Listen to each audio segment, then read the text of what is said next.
Ben, it is so good to see you. Thank you so much for joining us. My pleasure. Good to see you, Mike. All right, so here you are, like we've known each other a little while now, and I'm always amazed at the people you've worked with, the causes you've helped. Give everybody a little bit of a background of what you do. So my career has been spent in fundraising, and for the last 15, 20 years, it's been in major gift fundraising.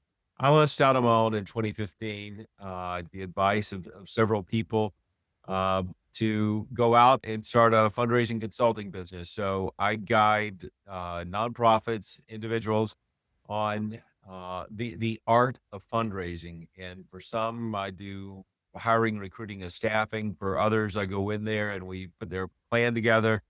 And yet for others, they know they have a problem, but they don't know what the problem is. And so they bring me in there to help them figure out what it is. You know, they're leaving money on the table. Mm. So it's been interesting. I always thought I was in the fundraising business. But what I found is that I'm in the relationship business.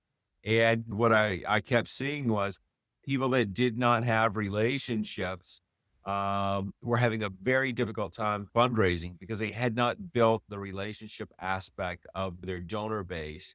So one of the things I love to do that's kind of a hallmark of my consulting business is about relationships, how you build them, how you make them, how you maintain them. Well, first of all, I got to say to everyone watching us or listening to us today, Ben definitely walks the talk. I don't know how many things you've sent me in the mail and things Yeah. that I don't even remember saying to you. And I'm like, how did he know that? And then you told me about the lists. And I I need you to share this with everybody because this is gold. Tell everybody about the lists and how you do All this. right. So this is applicable to people in the fundraising world. This is applicable to everybody everywhere, regardless of your stage or station in life. And that is everybody should maintain a total of 3 lists. Your first list are your VIPs.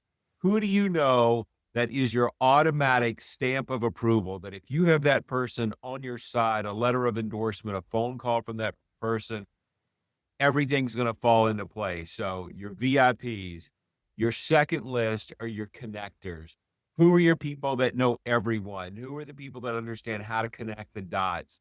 Who are the people that have the ability to call you and say, "Hey, Mike, I'm taking you to this event where I'm gonna introduce you to 500 people that can make your dreams come true."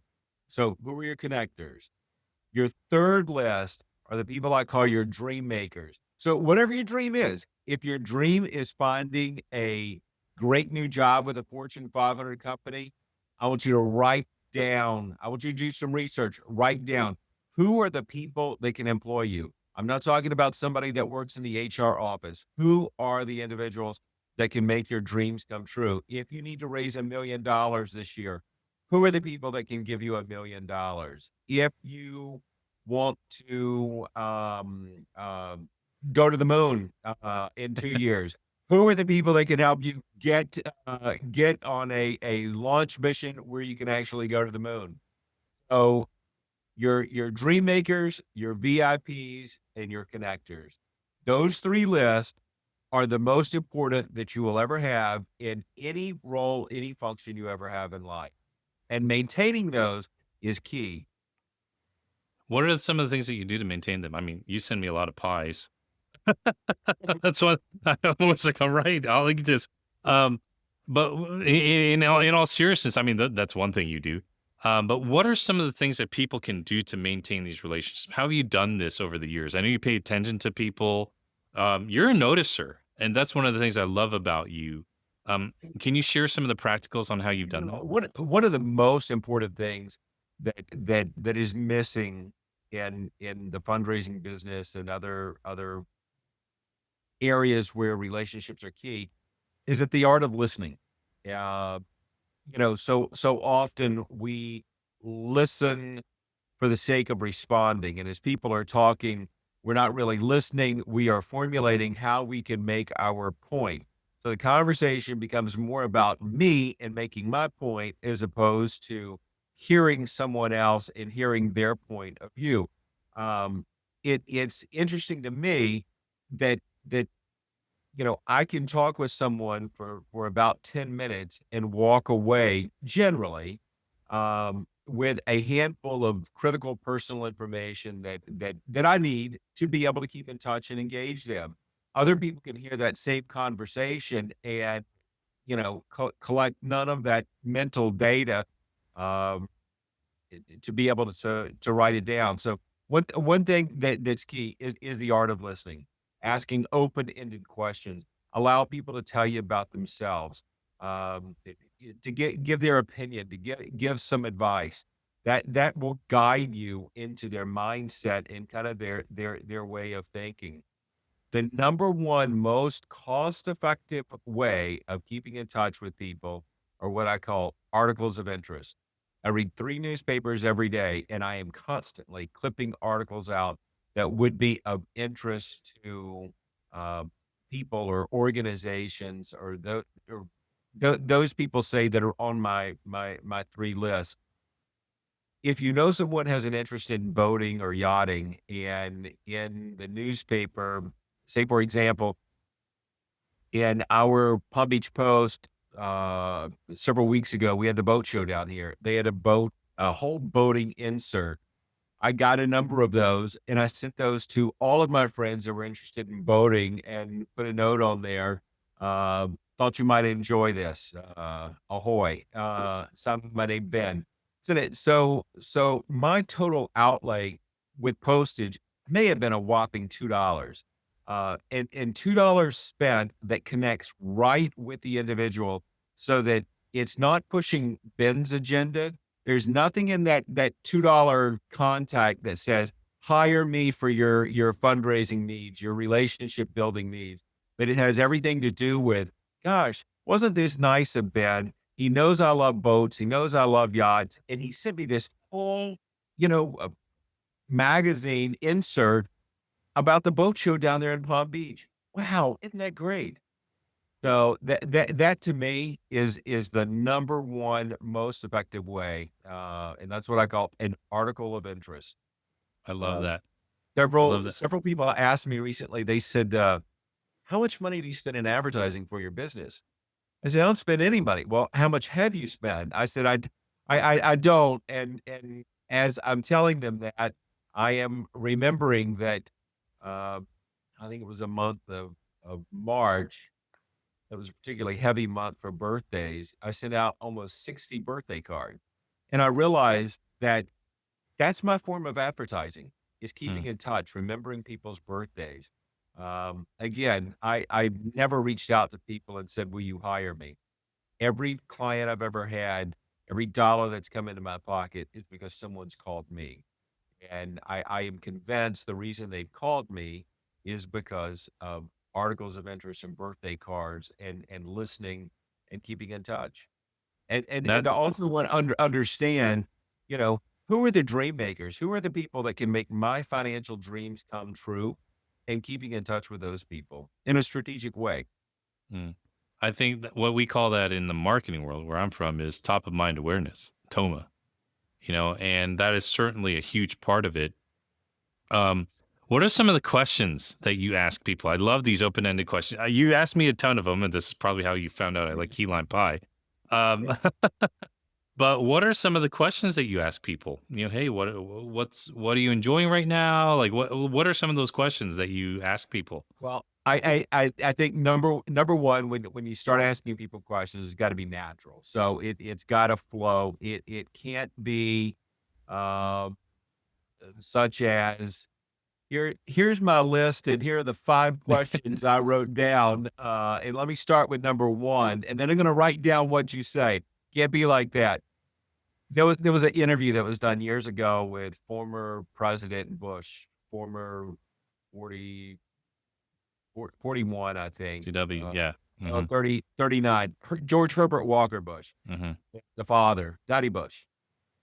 And it was a interview in regard to the loss of his daughter, Robin. And he was a very emotional man, and he cried like a baby, talking about this child that was lost of theirs.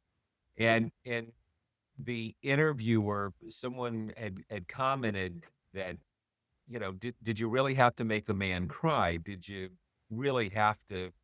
drill down so much on the daughter and talk about that. And the interviewer said something interesting. It was, you don't understand, you don't really know a person until you know what breaks their heart. And that's never left me. And one of the things that I enjoy with talking to people is, what makes him emotional? What makes him mad? What makes him angry? What makes him want to change the world? That fascinates me. I probably should have been a social worker or a psychologist. Uh, You kinda are though when you're in this space. No, but all seriously, 'cause and we can talk I'd love to talk a little bit more even about, the folks you've worked with. You've shown me a lot of your work and the folks that you've worked with, and these are people who they have money, they have influence, they want to use it in ways that are really aligned with who they are at the core, and they trust you to guide them. They really do. You are like this counselor, you are like a social worker in a lot of ways. You're helping them find meaning and create meaning in the world through things that they care about because they have the influence or the resources to do so. Um, Tell us a little bit, like you've worked with the DeVos family, the owners of the Orlando Magic. Can you share a little bit about who you look to work with and who you've worked with and what you've learned from these really influential people?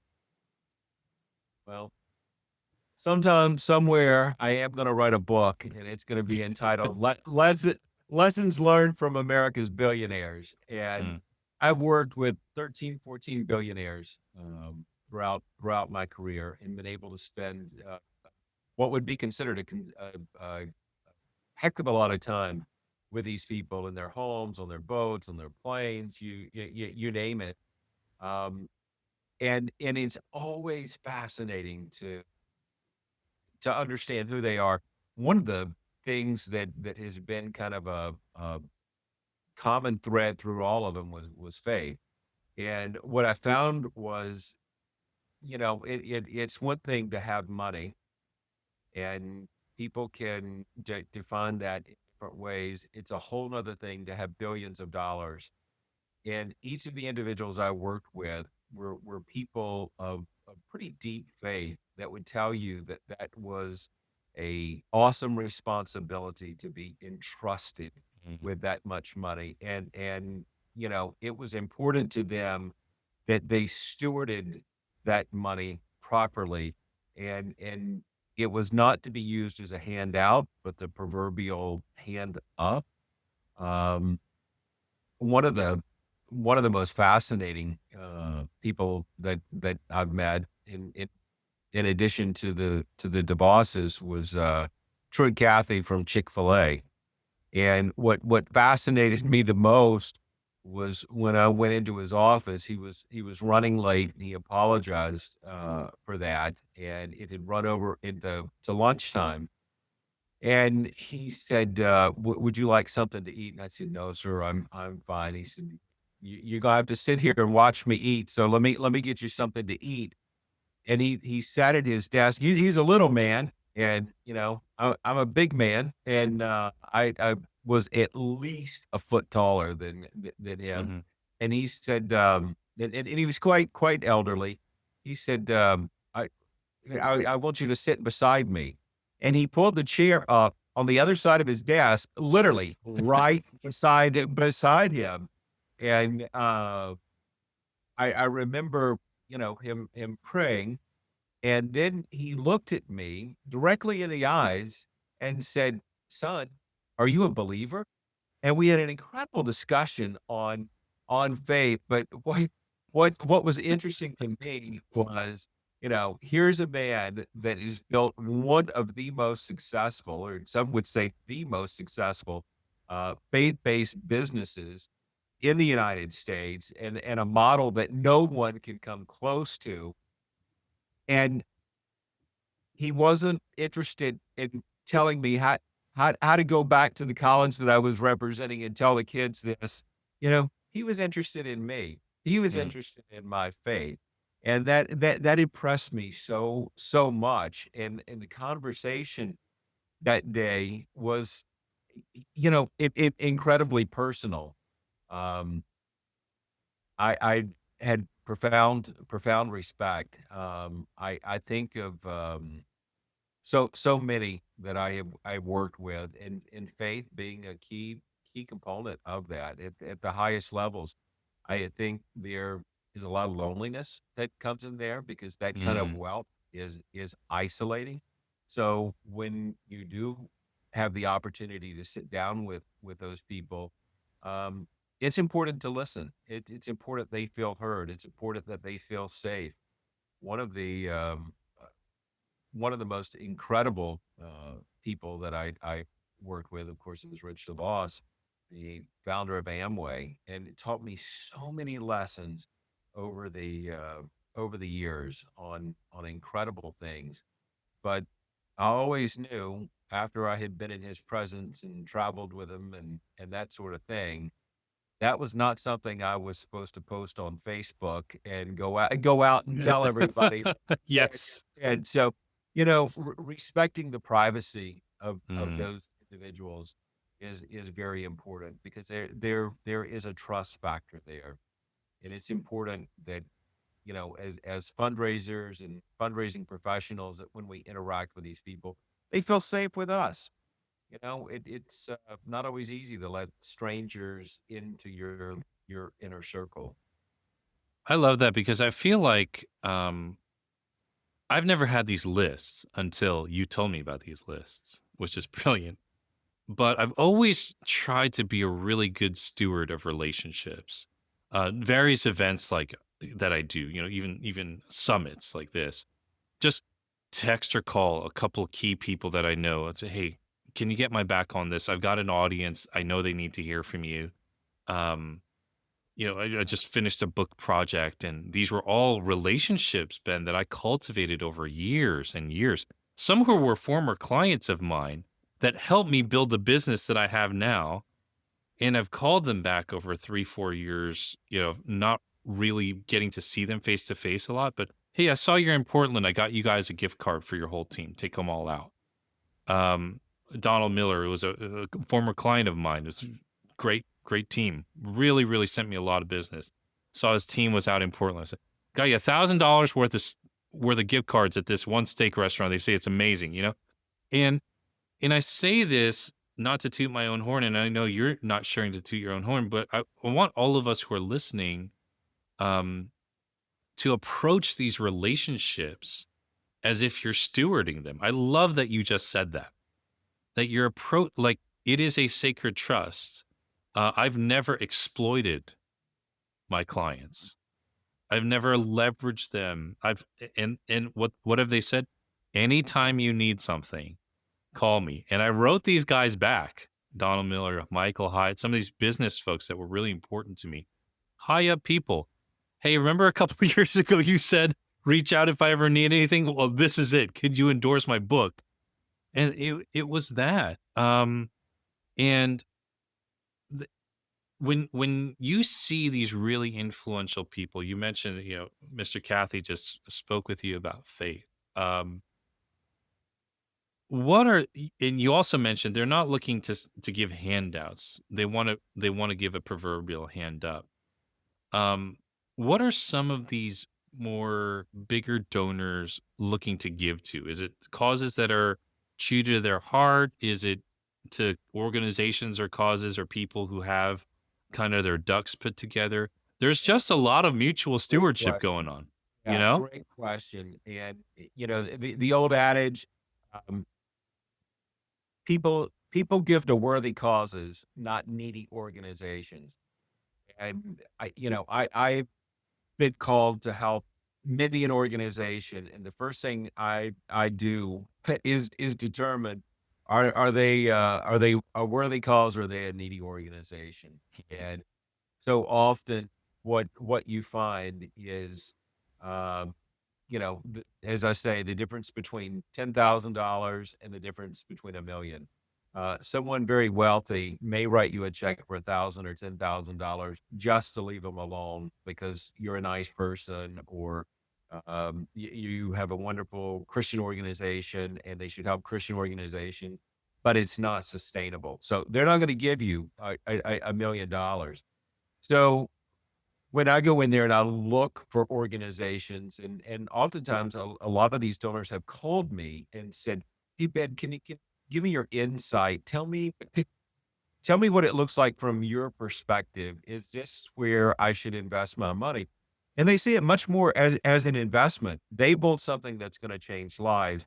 Mm, Um, they want to see a somewhat of a return on their money. Not that they're looking to get anything back, but they want to see that their money is priming the pump. I think the best example of this would be a Habitat for Humanity, where where people have to pay for the house. It may just be the bare bones cost of it, but they have to donate sweat equity, and volunteer so many hours to help not only build their home, but build other people's home. So that would be a prime example of breaking people out of cyclical poverty, and that the organization continues to perpetuate itself via the volunteer mechanism that's interwoven into the fabric of the organization. Um, People love to see that they, especially at the higher levels, they don't want to be the only deep pocket in the game. They don't mind funding something that gets it going, but they don't want to be on the hook for the rest of their lives or the rest of the time with the organization being the only one there. So they need to see an organization and individuals that are out there working, not, gee, I took in $1 million. That's all I need for the next 2 years. So I'm going to sit back and I'm not going to do any fundraising, no friend raising, and I'm just going to do programming. Well, mm, that can be the kiss of death, because what happens is that largest donor of yours can go away at any time, and when it goes away and you haven't done anything else to find more partners and more donors, your ministry, your organization can essentially collapse overnight mm. because a deep pocket walked out. And I've seen that happen over and over again. And it's hard to convince people, once they have taken in this large donation, that they need to work twice as hard now. And they come with the impression, gee, I can sit back, I can go on vacation now, I don't have to worry. And you know, they do not leverage that. And that a donor can die, a donor's kids can take over, right? A donor can lose their money. A donor can, make a commitment to their church that said, we're only going to support our mission organization, not outside missions. And person said, I'm only giving to my church from now. Again, in faith-based fundraising, that happens all the time. Mm. So you can't sit back on your laurels just because you've had a really great year in fundraising. You gotta What do you leverage. s Yeah, yeah, yeah, I love that. What do you see happening?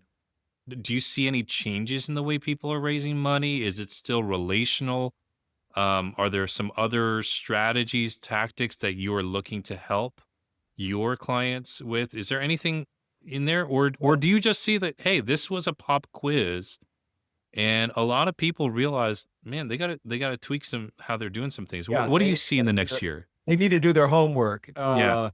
So let me say this. That's a number one, that's a loaded question you just Mm, asked. Um, virtual galas, virtual golf tournaments, those those things are great. And they're fine, provided you have relationships. My area of focus is largely at the higher end with major gifts, mega gifts, transformational gifts, whatever you want to call it. And if you don't have those relationships in place, your chances of being able to get in front of these people strategically is greatly limited. So I've seen organizations that did not do that. They were dependent on social gatherings in order to mhm, raise their money. I've seen their incomes plummet. I've also seen organizations that had strong stewardship programs and strong relationship officers and gift officers that focused on relationships. The sky's the limit for those organizations, because they have the ability to pick up the telephone and ask for money. Major gift work should always be done face to face. In Palm Beach County, it's reported that there are 4,500 nonprofit organizations. So I look at it this way. For every charitable dollar to be had, there are 4,500 people standing in line for that same dollar. The organizations that have been smart and understand relationships never stop that. They doubled down on it. They got creative. They were genius at finding ways to continue engaging and checking on their donors and keeping in touch and that sort of thing. I'm seeing organizations that are in danger of collapse all of a sudden become frantic and now trying everything they can to make up for lost time. And we're going to have a lot of organizations fail because it's just impossible to make up for that time. And so all 4,500 in Palm Beach County are now trying to work at warp speed. So that means the charitable dollar to be had, you may have had 4,500 solicitations from it. Now you may have 9,000 because they're sending you, two at the time now. Mhm. So they're gonna be inundated. Um, so it's it is key. I cannot stress that enough with people about relationships and being strategic. The number one mistake that fundraisers make is when they say, and I'll ask, do you have a list or do you know who your top prospects are? Oh, yes. Who are they? They'll name off a few. And I said, "Well, can I see your list?" And they say, "Oh, it's all up here." I said, "Listen, unless it's written down, it doesn't count." You have a great idea. You can come up with the next invention, but unless it's written down, it doesn't count. I think of an invention like the Post-it notes, Post-its, yeah. paper clips. I think it was 3M that came up with the Post-its. I'm sure they were not the first people in the world that ever come up with that, but they were the first people to write it down and take it to market and to even test it, maybe even get a prototype. Um, and people do not write stuff down. They think, "Oh, I'm smart, I'm creative, I love people, I can keep it all up here." And let me tell you, I'm pretty good myself at remembering facts and figures and that sort of thing about people and keeping it in my mind, but I still write it down because my memory ain't what it used to be. And I don't see it improving either. Well, So yeah. you gotta know with your list and also, when you're sending articles of interest or you're engaging people, you gotta write down when their birthdays are. You need to know, if your birthday's June 1st, did I send a birthday card? When's the last time I sent them an article of interest? And most people say, "Oh, I sent one the other day." Well, that other day was 9 months ago. Well, Hmm. and here it is, you need a favor on month 10, and it's been 9 months since you even said hello to them. That's a problem. Mm. So, strategic contact is so important. I love this, man. Relationships are rocket ships. That's one thing I always say. Relationships are rocket ships. Ben, thank you so much for sharing the wealth of knowledge, experience. Your reputation clearly is ironclad. I know the people you work with and run with. And dude, I cannot wait for this book. The world needs it, man. We need to Yeah, get this book out. So, I'm yeah. working on it. All right. Thank you so much. Thank you so much. My pleasure. My pleasure. Anytime.